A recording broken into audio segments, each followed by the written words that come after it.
COVID, and how long did it take you guys, when he came into the hospital, for you guys to figure out that that was what his issue was? Yeah, so he was one of the first, as you know, patients that we recognized had a deep respiratory tract infection, and he progressed pretty rapidly. So he came in the hospital on the 14th, I believe, and was in the hospital for about 3 days before it was recognized that it was potentially COVID-19. The testing went off, got the test results back last night to diagnose the infection. How long did it take you to get the test results back? I believe the test result request went out on Monday, and we got them back last night, so it was about a little over 72 hours.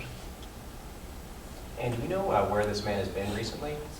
He's traveled. His profession requires that he travel, but just within the United States. He wasn't in any what was considered the high-risk countries, but he had been traveling about the United States. Okay, I heard from a source that said that he was a pilot. Is that true? I don't think I should comment on that. Okay. When was it decided that you guys would share how many suspected cases you may have and how many tests were given to people at Midland Memorial?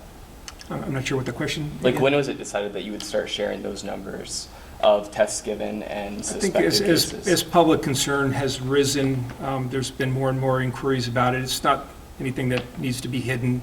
I think, just being able to do the test in the United States in general had been limited somewhat because we didn't have the resources to do the test early on.